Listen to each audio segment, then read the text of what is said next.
It didn't start with lies. It started with compliments, with silence that felt like punishment, with a smile that rewrote my memory. They said I was too sensitive, too forgetful, too much. But here's the truth. I wasn't broken. I was being broken. This is the story of how I saw the tricks, named them, and walked away. One manipulation at a time. And once you hear them, you'll never fall for them again. If you think you've heard it all, you haven't. Hit follow on your favorite platform now, because the next story might just change the way you see everything. Don't miss a single twisted turn. The smile that lied. I should have known from the beginning. Not because of what he said, but how he said it. There's a kind of silence that wraps around words like gauze around a blade. You don't see the wound until you bleed. And I bled slow. The first time he said, "I'm just worried about you," we were sitting at my kitchen table. Sunlight filtered through the blinds in these golden stripes, and the tea was still steaming. But something about the way he tilted his head, the way his eyes scanned me not with care but calculation. It was the beginning of the unraveling. It started so soft. "Don't you think you've been sleeping too much lately? You didn't laugh at that joke. Are you okay? Maybe you're just not remembering things the way they actually happened."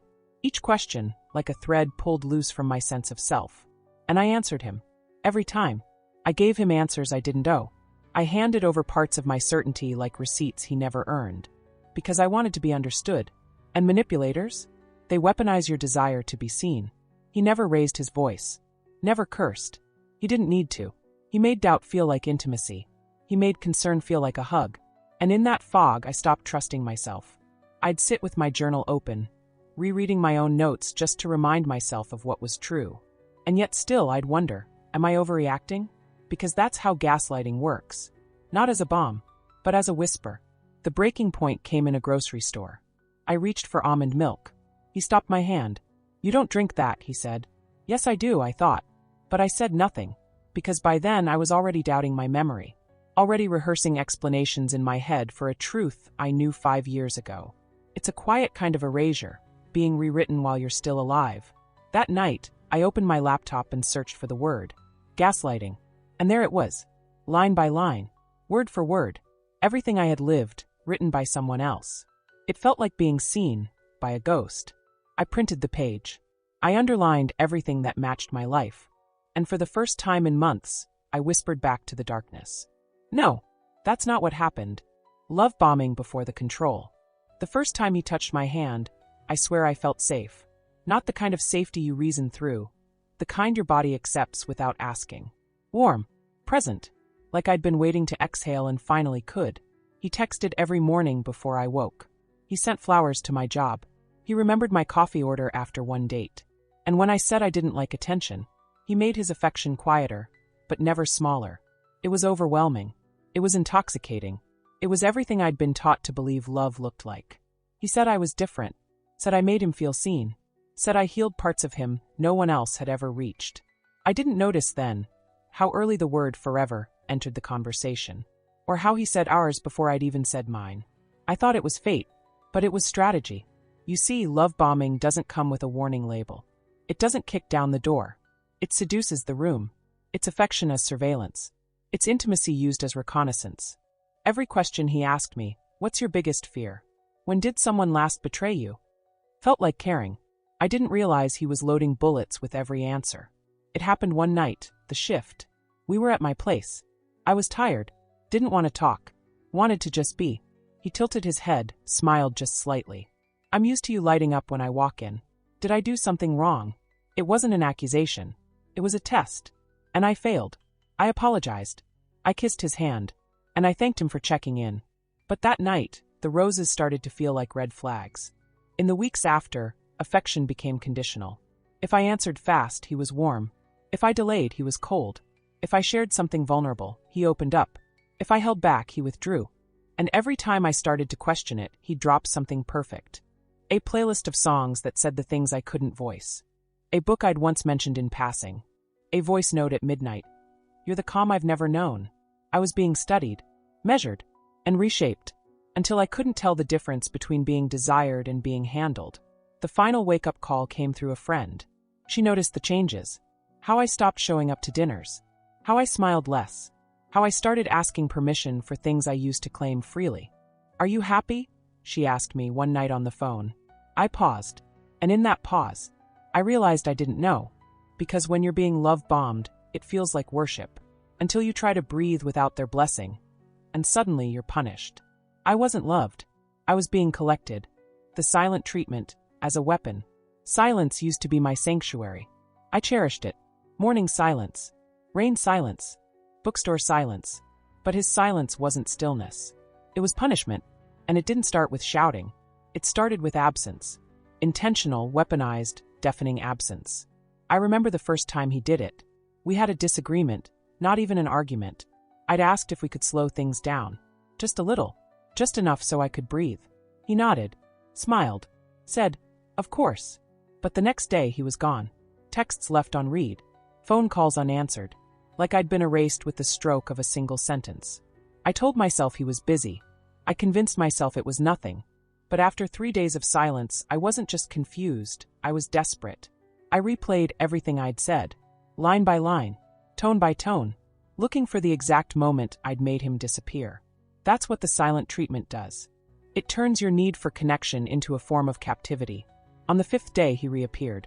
Texted, "Hey, sorry, been in my head." I responded immediately. Apologized. For what, I still don't know. He told me he needed space sometimes. That it wasn't about me.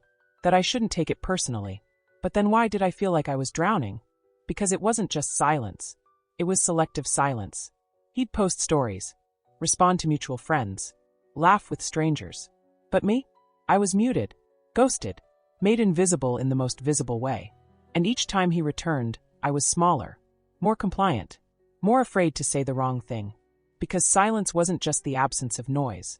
It was a cage. Eventually I stopped asking questions.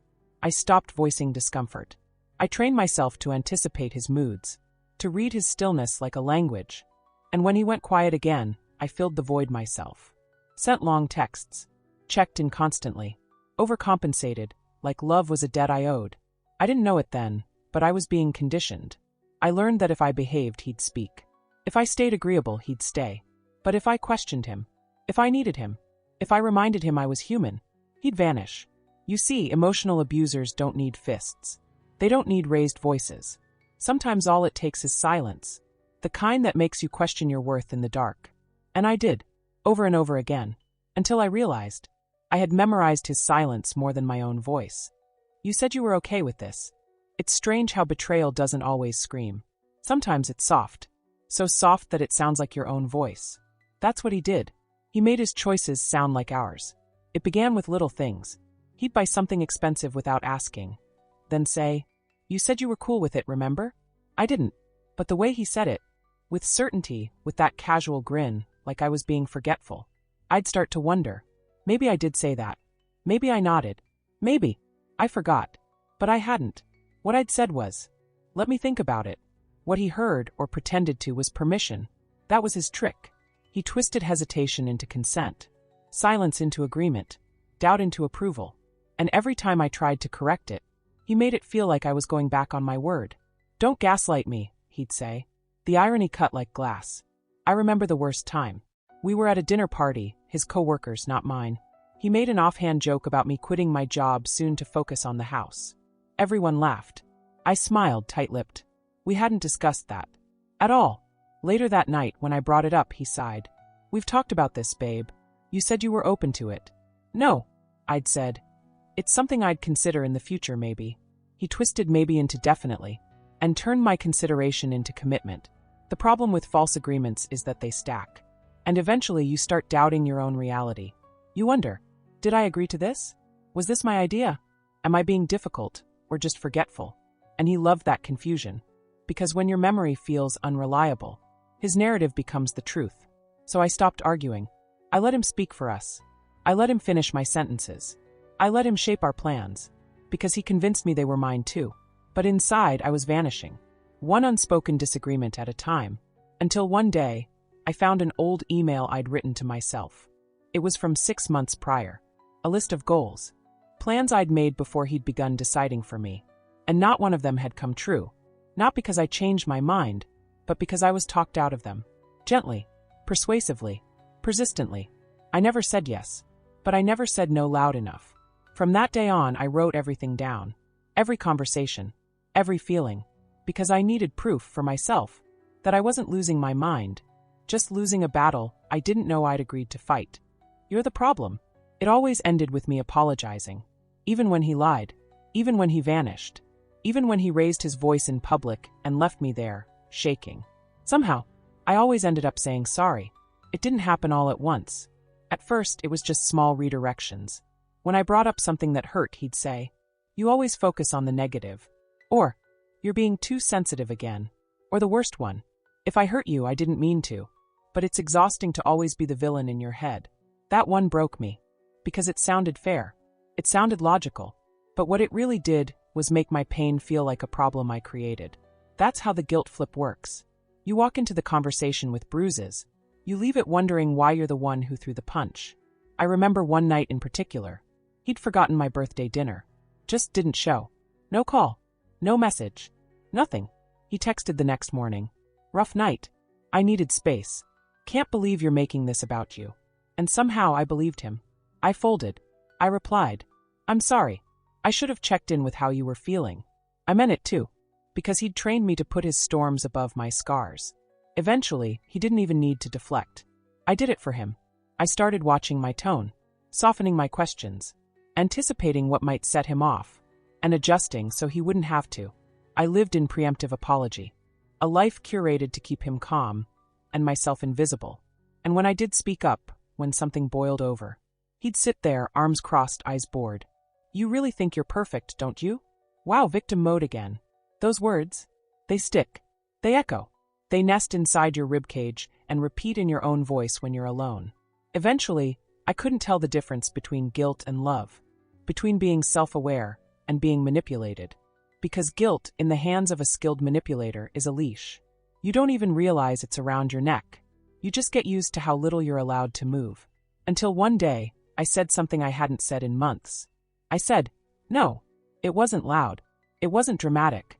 But it was mine. And in that moment, the silence that followed wasn't frightening. It was freedom. Because when guilt loses its grip, so does he. The reformed manipulator act. He came back like he'd found God. Soft voice. Clean beard. New therapist. New job. Even his texts had changed, shorter, kinder, filled with "How are you really?" And against my better judgment, I answered. Because part of me still wanted to believe he had changed. That maybe, just maybe, the person I needed back then was who he'd finally become. He said he'd done a lot of self-reflection. He used all the right words. Accountability. Emotional maturity. "I know I hurt you, but it was too smooth. Too rehearsed. Like he wasn't apologizing. He was auditioning. And when he spoke, he never asked what I needed. He only told me what he'd learned. Like redemption was something you could wrap in bullet points. I've changed. I'm different now. I just want to be the man you deserve. But here's the thing. If someone truly changes, they don't need an audience to believe it." I tested him, just once. Mentioned how his silence used to hurt me. He paused, smiled gently, then said, "You were just too sensitive back then.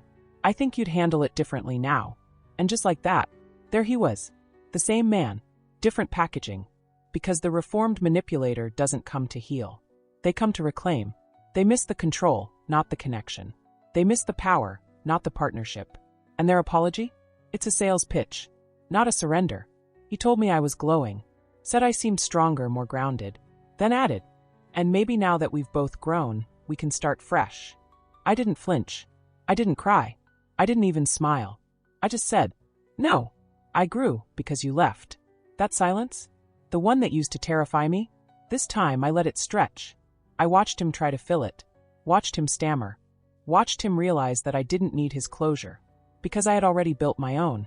And when he walked away for the final time, I didn't feel pain. I felt release. Because a manipulator's greatest fear is a version of you that no longer seeks their validation.